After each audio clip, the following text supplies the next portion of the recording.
El poder de los tacones.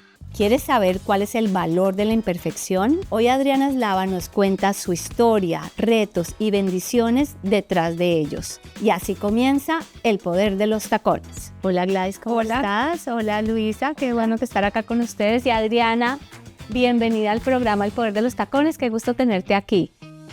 Hola Adriana, a todas, a Luisa, Gladys, gracias por esta invitación. No, qué gusto.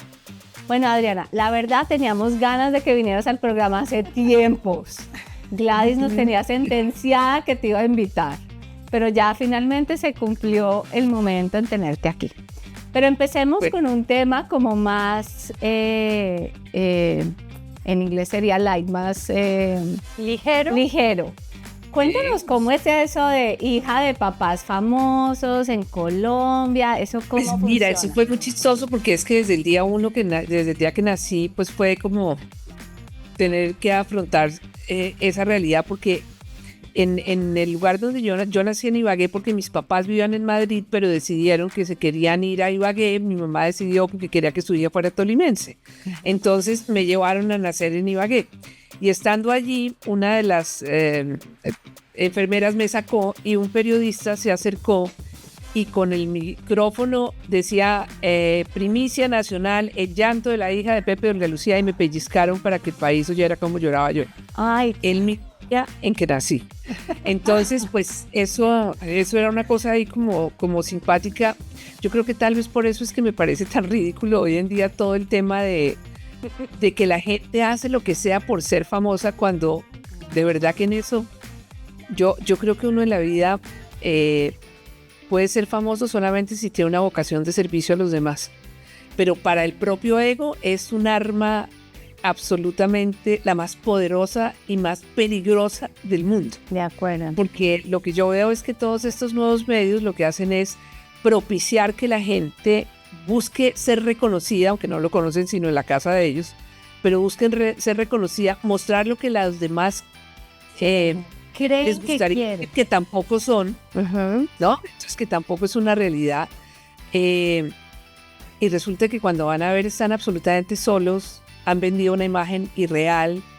Yo creo que eso causa unos dolores, unos vacíos y unas depresiones horrorosas. Y ven, te pregunto, ¿qué es crecer siendo la hija de un torero y un torero tan famoso?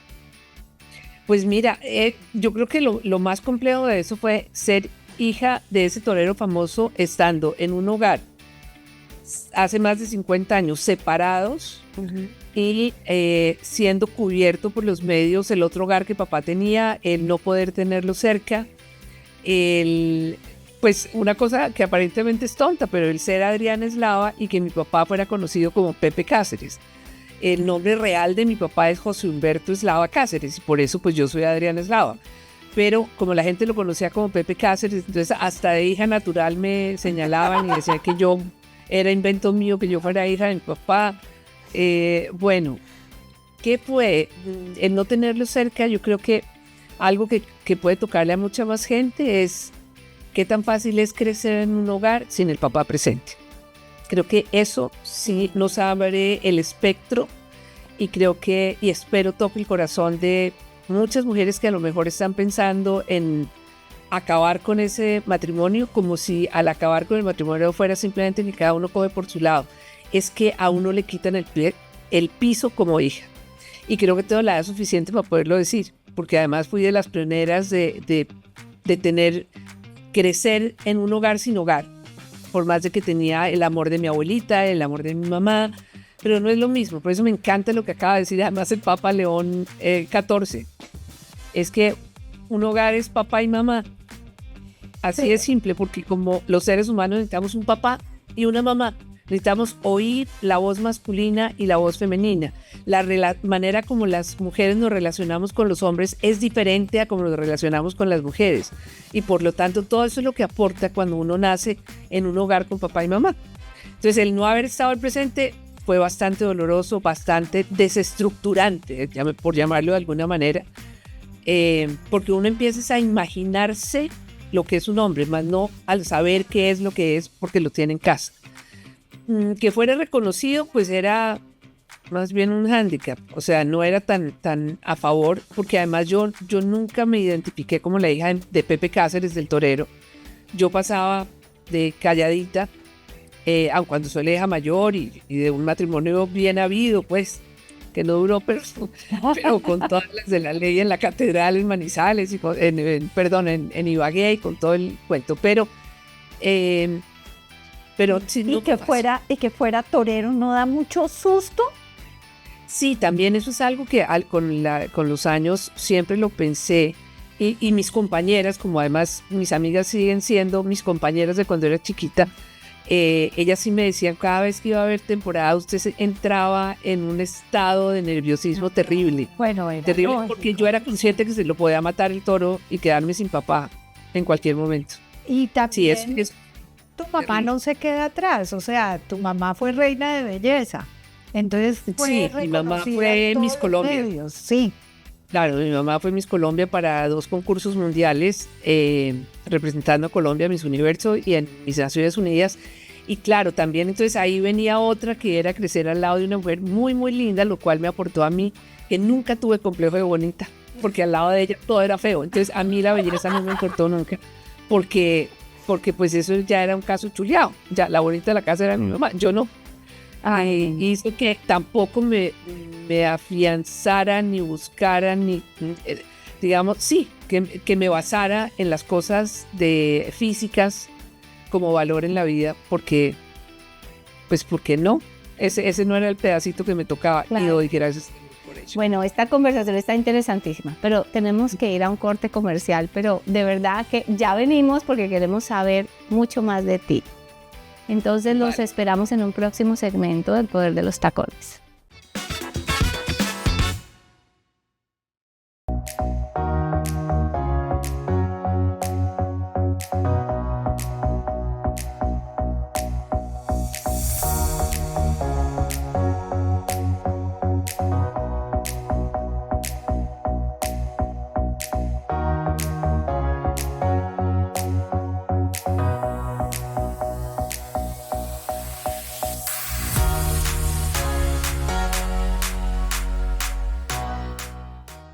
Bueno, Adriana, ya hablamos como de esa niñez y esa juventud y tus papás. Ahora cuéntanos el tema del accidente, porque realmente cosas pasan en la vida.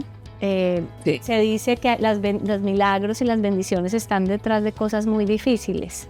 Entonces cuéntanos un poco cómo fue lo tuyo. Pues sí, fue papá había muerto hacía 3 meses, mi mamá estaba agonizando hacía 6, mi hermano hacía 8, casi pierde el ojo derecho, y 1 año atrás mi abuelita casi se muere por un tema cardíaco. Y era un día cualquiera que, saliendo de mi oficina, 2 sicarios se hicieron al lado de mi carro y me hicieron 3 disparos. El primero le dio al carro, el segundo iba para la 100, giré la cara y entonces me destruyó toda la órbita, y obviamente explotó el ojo derecho. Y el tercero, y porque así me lo han dicho 3 sacerdotes diferentes con unos dones especiales, el tercero se lo desvió la Virgen de Fátima, y aquí estoy viva, y más viva que antes porque encontré una razón de vida. Para mí fue tan fuerte la sanación que Dios me dio en ese momento. Yo les puedo, y se los digo con toda la honestidad del mundo, hace 37 años me sucedió el atentado y no ha habido un solo día en el que yo maldiga ese momento, o me deprima, o llore, o quisiera ver que no hubiera sucedido. ¿Tuviste la oportunidad de conocer o saber quiénes fueron? No, nunca se supo. ¿Nunca Me calumniaron supiste por mucho, qué? me inventaron romances con gente que nunca tuve contacto. No se supo, la verdad que no se pudo saber nunca. Pues todavía no se ha sabido quién mató a Álvaro Gómez, van a ver qué me hicieron a mí. En nuestro país, tristemente, eso se queda así. Se queda así, pero las malas lenguas calumniaron mucho, y eso sí que fue doloroso. Porque si yo hubiera tenido un amante mafioso, pues lo cuento, porque es que a cualquiera le puede pasar. Pero no, yo eso no tuve. Nunca, ni he tenido amantes, ni tampoco, mucho menos, personas que tengan problemas con la ley de ese estilo. Entonces, esa parte fue dolorosa. Pero mira, Pero- eso que nos contabas me parece muy interesante, o sea, que desde ese momento fue una aceptación diferente, Sí. o sea, ¿cómo? Porque tiene que haber sido muy duro, o sea, solo mirarte en un espejo y verte diferente o...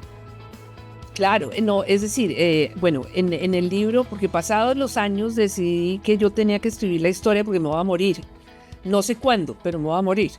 Y entonces había que dejar esa historia escrita y por eso, pues un día escribí este libro que se llama Soy Adriana Eslava, El valor de la imperfección, donde cuento la historia de, digamos, de cómo fue el atentado, qué fue lo que sentí, y allí escribo lo que yo sentí en el momento en que por primera vez me miré en un espejo, ya sin el ojo y con la cavidad destruida.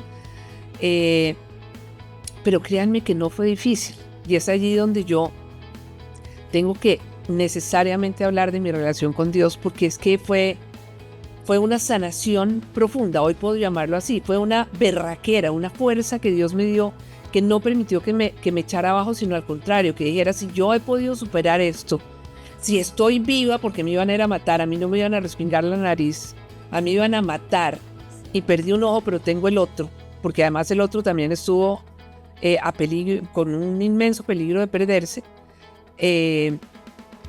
que de allí la respuesta que yo le doy al doctor que me recibe en la Fundación Santa Fe, el doctor Gabriel Jiménez Echeverry, que no le gusta nunca que yo cuente, pero yo siempre cuento porque fue un verdadero instrumento de Dios. Cuando él me cuenta, me dice, perdiste el ojo derecho y vamos a tratar de salvar el izquierdo. Y yo le respondí, doctor, por el izquierdo, no se preocupe, que Dios a través de sus manos lo va a salvar. Y por el derecho tampoco, porque para lo que hay que ver en este mundo con un ojo basta. Y más bien opérenme rapidito que estoy cansada de dar vueltas. Esa respuesta no puede ser lógica mía en ese instante, de no ser porque el Espíritu de Dios estuviera en mí y por lo tanto se generara una respuesta que ha sido el norte de mi vida de ahí en adelante. ¿Sabes? Una cosa que me parece tan interesante cuando hablamos de la imperfección, o sea, un mundo en el que se ha valorado la perfección y se está yendo a unos niveles tan absurdos, pensar que la imperfección es lo que te ha hecho tan valiosa para ti misma, tan rica y que puedas dar tanto a los demás hoy en día. Sí, un camino que se abrió porque fue poder ayudar a otros. Definitivamente yo creo que el ser humano encuentra su realización cuando se da a los otros. De hecho, uno tiene que estar muy rico interiormente para poder dedicarse al servicio a los demás, porque cuando tú estás vacío no tienes nada que dar. Entonces simplemente te quedas en ti. Pero cuando tú estás lleno, tienes que entregarte, tienes que darte a los demás a través del servicio. Y eso fue lo que yo pude hacer desde el momento mismo, a muy pocos días después de lo de mi atentado, cuando yo vi que yo no me estaba destruyendo, que yo no me había desbaratado, que yo seguía viva, que yo podía ver por el otro ojo y que yo iba a salir adelante. Porque era lo que yo sentía dentro de mí, pues empecé a ayudar a otros. Empecé a hacer los parches que todos los que venden son horrorosos, son para disfraz de pirata inmundo. Entonces yo empecé a coger de esos y a reformarlos y a volverlos mucho más estéticos y así ayudar a otras personas.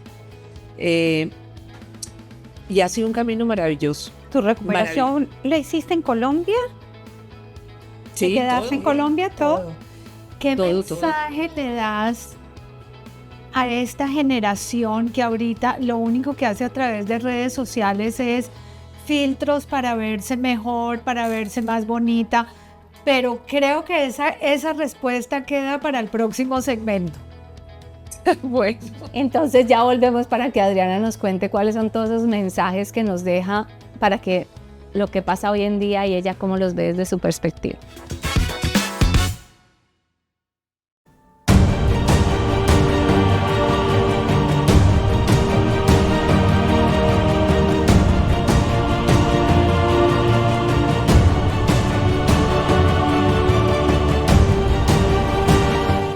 Y estamos de regreso con Adriana Eslava, que nos está contando todo su proceso y hoy en día qué consejo le da a todos, nos da a todos, jóvenes, adultos, que vivimos pendientes de la belleza y que se nos olvida que lo que nos hace perfectos y humanos es nuestra imperfección.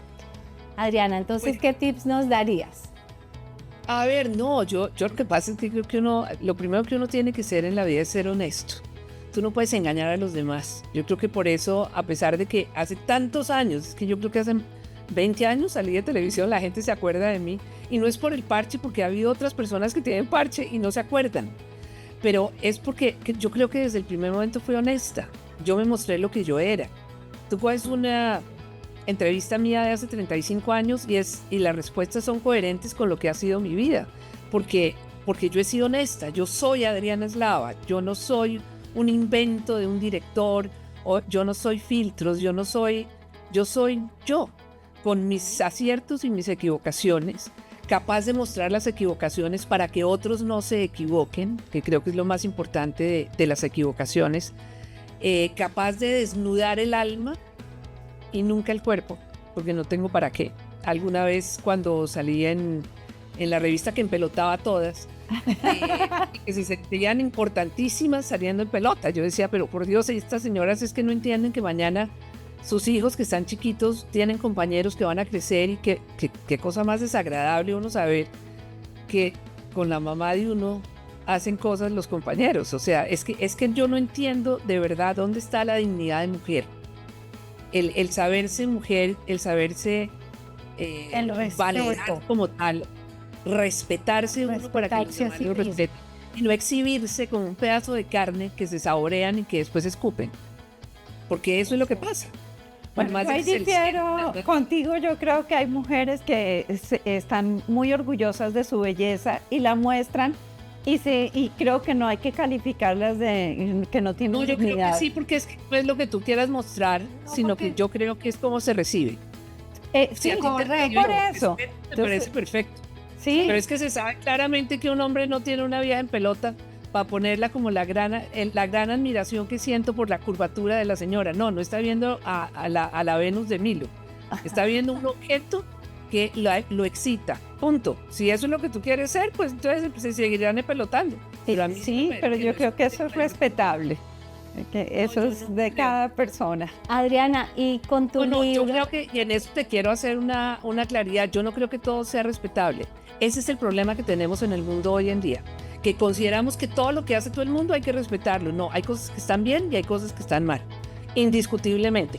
No voy a atacar a la persona, porque no se trata de atacar a la persona, pero el hecho sí creo que es absolutamente atacable, porque resulta que detrás vienen generaciones que van a sentir los dolores y que porque en el fondo lo que uno tiene que pensar es hacia adelante, eso que está haciendo, qué producto va a generar, qué le deja. ¿Algo bueno para sí? Yo creo que no deja, indiscutiblemente no deja nada bueno. Entonces, por lo tanto, sí hay que saberse qué es mal. Adriana, y volviendo al tema de desnudar el alma, nos da un pesar que se te está yendo la luz, pero bueno, desnudar el alma en tu libro, ¿cómo fue ese proceso? O sea, ¿cómo te abres en ese libro y cómo impacta a otros? Pues mira, pues ya parece, según lo que yo veo aquí, ya es absolutamente fantasmagórica la imagen. A ver, busquemos qué pudiéramos hacer como para que mejorara un poquito. No te preocupes. No, que estás bien. Estás muy bien. Eso, ahí cerca te vemos estás perfecto. Bien todavía. Entonces, ¿qué fue? Pues sentarme desde la honestidad a escribir las experiencias, reitero, yo no estoy hablando de que yo hablo porque soy perfecta, al contrario, porque me he equivocado mucho, pero he sabido reconocer la equivocación. Y es por eso que se llama el valor de la imperfección, porque de algo como es una imperfección en un rostro, es curioso, el día que yo iba que sucedió el accidente, a mí me habían llamado para hacer un casting para que yo no lo hacía por vanidad, lo del casting, sino por necesidad del dinero. Un casting para un comercial que se llamaba El Rostro Perfecto.